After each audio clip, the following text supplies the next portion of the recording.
Today I'm going to be talking about lethal euthanasia. As Benjamin Franklin said, only two things in life are certain, death and taxes. Eventually we all die. Should we have a say in how and when that occurs? I have seen too many people die riddled with disease, slowly wasting away in pain. Even though they were strong individuals, the time came when they could not take it any longer.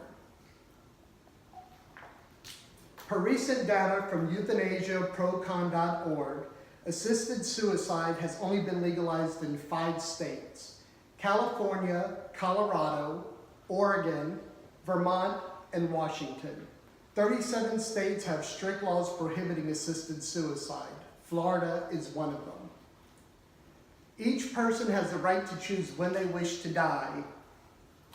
While there are opposing arguments, I will show you reasons within the opposition that are not addressed. I hope to convince you that legal euthanasia should be a right for everyone. The two most prominent oppositions for legal euthanasia are ethical and religious. In regards to ethical objections, the Hippocratic Oath is often brought up. The oath requires physicians to uphold a number of professional ethical standards. Yet, the Hippocratic Oath has been modified numerous times. At one time, it referenced women not practicing surgery and doctors not breaking the skin of a patient. With the revisions being allowed to compensate for changes in our modern times, it would seem that it's time for them to make another change. In regards to many of the potential conflicts with the Hippocratic Oath, the Declaration of Geneva was adopted in 1948 by the World Medical Association. The intention was to ensure moral truths could be comprehended in a modern way. Per WMA.net, the oath states, "I will maintain the utmost respect for human life." This simple phrase also encompasses the right to end said life. As for religious objections, the most widespread phrase you hear is the Creator is the one who gives life. Only the Creator has the right to take it away. There's 3 main religions: the Catholic religion, Buddhism, and Judaism. They're all opposed to legal euthanasia. However, all 3 religions believe in free will. In regards to free will, the Catholic religion states, God created man a rational being, conferring on him the dignity of a person who can initiate and control his own actions.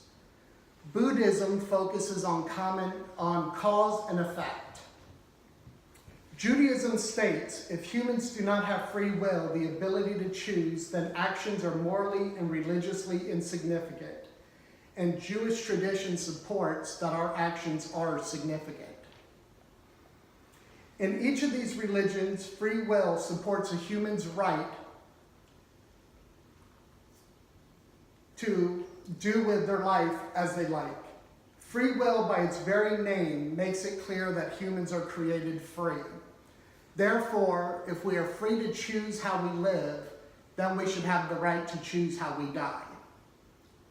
Whereas the ethical and religious opposition apply to the few, the medical and religious communities, there are also reasons that apply to all of the masses. The primary argument in support of legal euthanasia is the reduction of prolonged suffering in those with a terminal illness. Dr. Faye Gersh, the senior advisor at the Final Exit Network, states, human rights include the right not to be forced to suffer. It should be considered as much of a crime to make somebody live who with justification does not wish to continue as it is to take life without consent. There is also the right to die concept.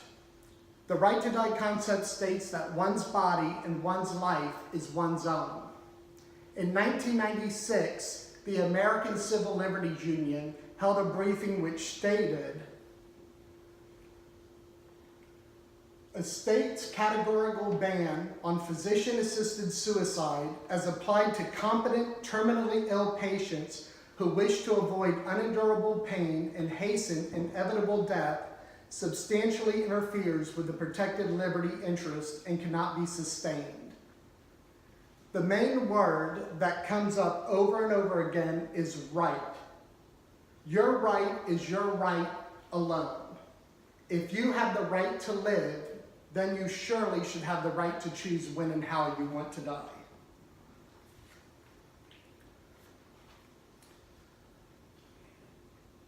While there are opposing arguments against legal euthanasia, I hope I have convinced you that the benefits greatly outweigh them. The United States Constitution states all Americans are entitled to life, liberty, and the pursuit of happiness. If you are entitled to life, it would reason you are also entitled to do with that life what you wish, including ending it. Liberty is defined as the state of being free within society from oppressive restrictions imposed by authority on one's way of life. In an ideal world, the pursuit of happiness would only be about finding joy. Unfortunately, for some, the reality is to finding a way out of their pain. If you're interested in helping your fellow Floridians in their pursuit, I will be passing around a pamphlet that will explain to you how you can sign up for the Death of Dignity movement in Florida. Thank you.